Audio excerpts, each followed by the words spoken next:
James, your household sounds impossibly tough. Your dad's got a bunch of titles in karate.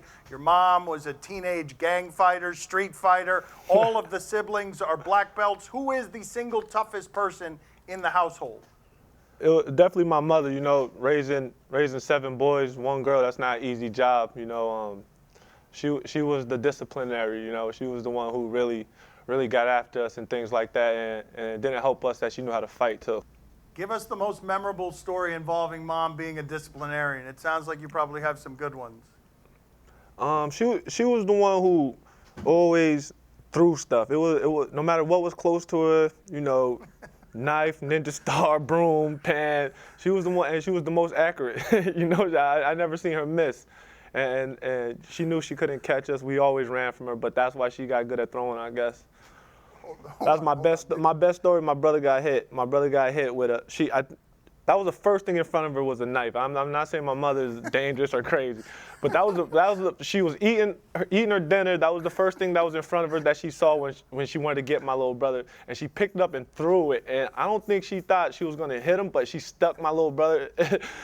And then after that, he screams, he cries, whatnot, and then she starts crying because she didn't mean to do it, and that got to be the most memorable one when she had to be a disciplinarian.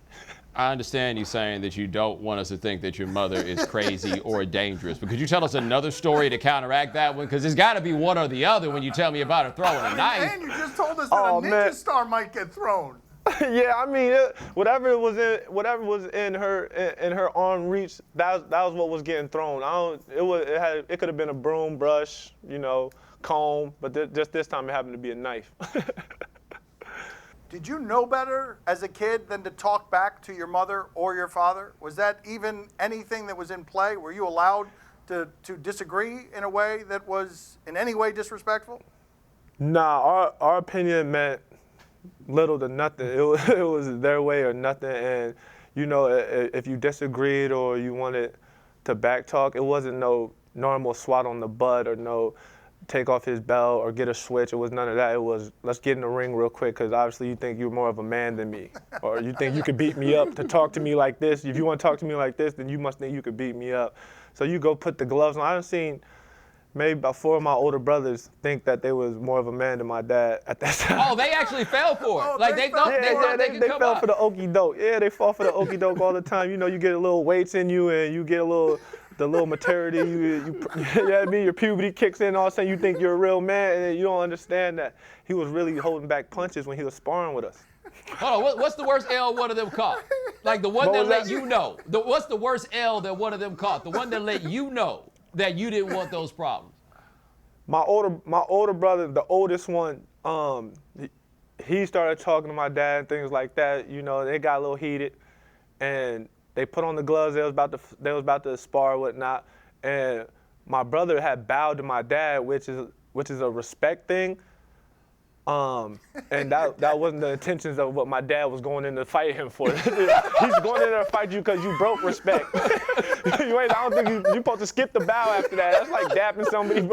That's like shaking someone's hand and they punch you real quick or something. That's exactly what happened. He bowed and his head happened to be down, eyes happened to be down.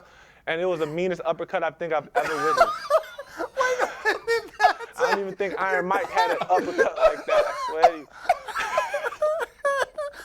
Your dad broke honor and protocol and ended the fight during the bow? He knocked your brother out? During the bow.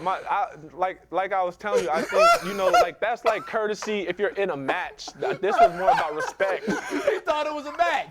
He thought it was a match. He thought it was an exhibition. I don't know what he thought. He thought wrong. He bent down like when he went to go bow. He bow with his head down, and we don't even teach that. You always supposed to keep your eye on your opponent when you bow. Everybody knows that. So even within the respect of karate, you're not supposed to take your eyes off. Yeah, you're never supposed to take your eyes off your opponent. Like you show your courtesy bow, but keep your eyes on your opponent. Pop, you know that. Your dad's thinking to himself, we wouldn't be in this situation if you actually were respectful. Don't give me that bow stuff. And then you're going to try to show respect with the bow. That don't make sense.